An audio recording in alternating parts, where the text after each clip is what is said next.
दोस्तों, आप लोगों का सृष्टि IQ चैनल में बहुत बहुत स्वागत है। आज से जो है हम लोग हिंदी की कक्षा प्रारंभ करेंगे और हिंदी व्याकरण में सबसे महत्वपूर्ण चीज़ ये होती है कि हिंदी व्याकरण में तीन चीज़ों पर खास तौर पर विचार किया जाता है: वर्ण विचार, शब्द विचार और वाक्य विचार। तो आज हम लोग जो है कि वर्ण पर विचार करेंगे और जो है कि सबसे पहले वर्णमाला पढ़ेंगे। तो हम लोग जानेंगे कि वर्णमाला होता क्या है। वर्णों के व्यवस्थित क्रम को वर्णमाला कहते हैं। आपसे डायरेक्ट ये चीज क्वेश्चन बनता है कि वर्णमाला किसे कहते हैं, तो आपको पता होना चाहिए कि वर्णों के व्यवस्थित क्रम को वर्णमाला कहते हैं।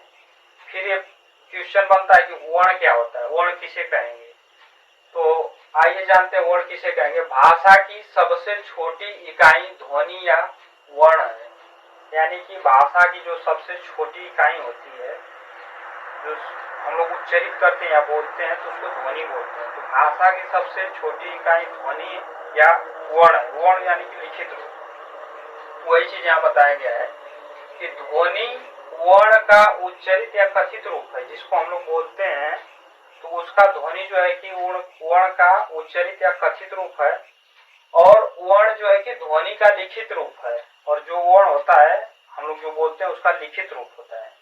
फिर इसके बाद आता है कि वर्ण के प्रकार, यानी कि वर्ण कितने प्रकार के होते हैं। तो वर्ण दो प्रकार के होते हैं। हिंदी वर्णमाला में वर्ण दो प्रकार के होते हैं, यानी कि स्वर हो गया, पहला स्वर, दूसरा व्यंजन।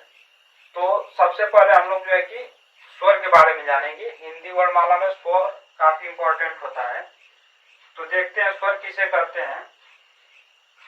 स्वतंत्र रूप से बोले जाने वाले वर्ण स्वर कहलाते हैं, या स्वर वे ध्वनियां होती हैं जिन्हें बोलने में कम से कम समय लगता है, यानी कि स्वर को बोलने में कम से कम, व्यंजन की अपेक्षा कम से कम ध्वनियां लगती है, कम से कम समय लगता है, और स्वतंत्र रूप से बोली जाती है। इन्हें बोलने में किसी का कोई सहयोग नहीं चाहिए। स्वर 11 होते हैं। आइए देखते हैं कौन कौन से। अ हो गया, आ हो गया, ई, उ, री, ए, ओ, औ। इसके बाद स्वर के कुछ प्रकार होते हैं, जैसे कि स्वर तीन प्रकार का होता है: ह्रस्व स्वर, दीर्घ स्वर और प्लुत स्वर। आइए जानते हैं हम लोग कि ह्रस्व स्वर कौन कौन से हैं। ह्रस्व स्वर में अ आता है, ई आता है, उ आता है और री आता है, यानी ह्रस्व स्वर 4 होते हैं। फिर इसके बाद दीर्घ स्वर आता है। दीर्घ स्वर सबसे पहले जानते हैं इसका परिभाषा क्या होता है। दीर्घ स्वर वे स्वर होते हैं जिसको बोलने में ह्रस्व स्वर से दोगुना समय लगता है, और ये 7 होते हैं। जैसे आ हो गया, ई हो गया, उ हो गया, ए हो गया, ऐ हो गया, ओ हो गया, औ हो गया। इनकी संख्या 7 होती है। इसके बाद आता है प्लुत स्वर।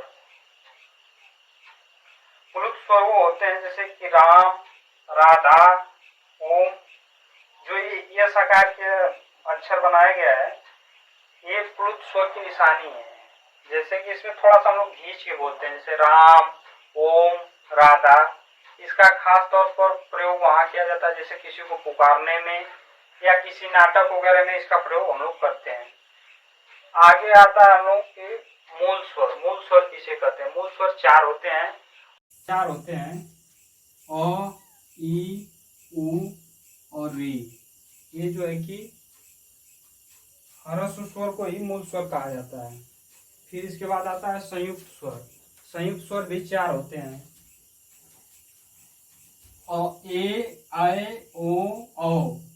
ये जो है कि अ और प्लस छोटी ई से मिलकर बनता है। फिर ऐ जो है कि अ प्लस ए से मिलकर बनता है। ओ जो है कि अ प्लस उ से मिलकर बनता है। औ जो है अ प्लस ओ से मिलकर बनता है। फिर इसके बाद आता है आयोगवाह। आयोगवाह में 2 अक्षर होते हैं, अंग और अ। हम लोग जो बचपन में पढ़ते हैं तो अंग और अ यानी स्वर में ही पढ़ते हैं, यानी 13 बताया जाता है। लेकिन ये ना तो पूरी तरह से स्वर है और ना ही पूरी तरह से व्यंजन है। यानी अंग में जो है कि अंग की मात्रा और अ में जो है कि ह की मात्रा लगा होता है।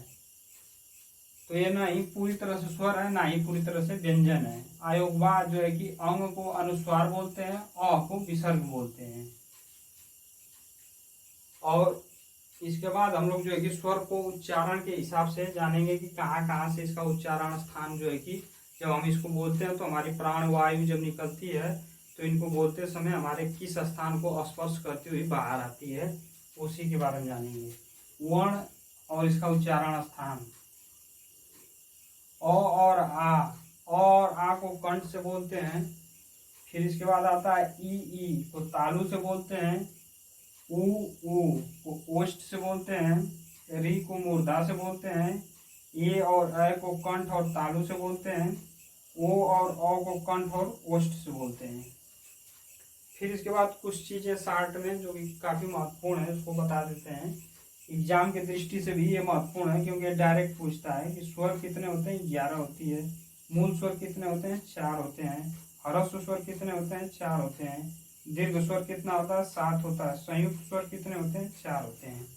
इस तरह से हम लोग जो है कि स्वर को अच्छी तरह से हम लोग समझा है।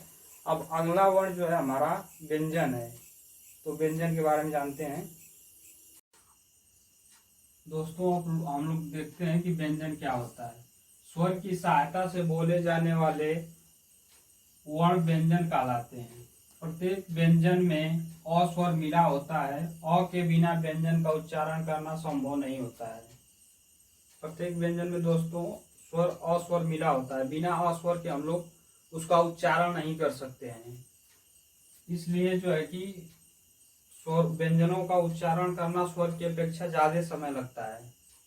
और आगे जो है कि हम लोग जो कि व्यंजनों का वर्गीकरण और उच्चारण स्थान के बारे में जानते हैं।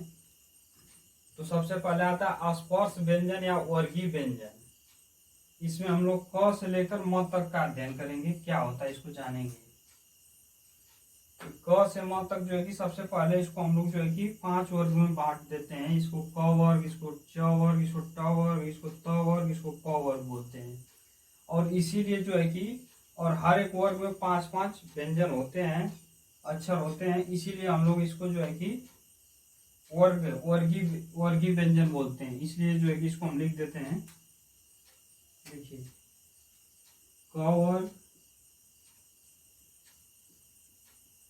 क वर्ग, च वर्ग,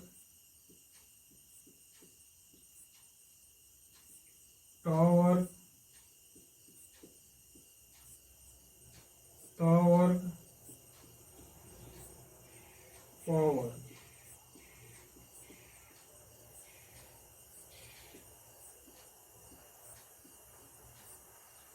इसको हम लोग इस तरह से भी याद कर सकते हैं कि क च ट त प, क च ट त प, यानी क च ट त प वर्ग, यानी 5 वर्ग होते हैं।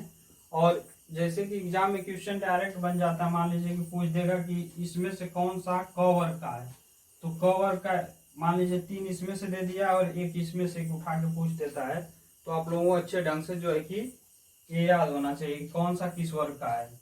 दूसरा है इसी को हम लोग स्पर्शी व्यंजन करते हैं, क्योंकि इसका उच्चारण करते समय हम लोगों का प्राण वायु कहीं न कहीं हमारे शरीर के मुंह के अंदर से जब निकलती है तो कहीं न कहीं स्पर्श करते हुए निकलती है, तो उसको हम लोग जानते हैं कहाँ से होता है। जैसे क वर्ग का उच्चारण स्थान कंठ होता है। च वर्ग का उच्चारण स्थान जो है कि तालु होता है। इसके बाद ट वर्ग का उच्चारण स्थान मूर्धा होती है। इसके बाद त वर्ग आता है। त वर्ग का उच्चारण स्थान हम लोगों का दंत होता है। और प वर्ग का उच्चारण स्थान जो है कि ओष्ठ होता है। इसको उच्चारण करके देखिए, प फ ब भ म, यानी कि इसका उच्चारण स्थान हम लोग ओष्ठ से करते हैं। तो इसको हम लिख देते हैं। क वर्ग का कंठ होता है,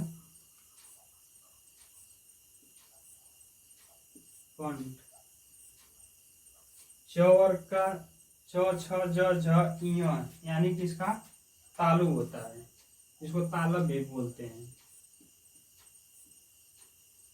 और अब तीसरा होता है ट वर्ग। इसका उच्चारण स्थान जो है कि मूर्धा होता है।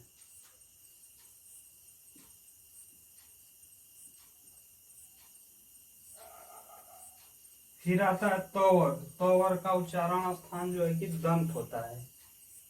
त, थ, द, ध, न, यानी दंत होता है इसका।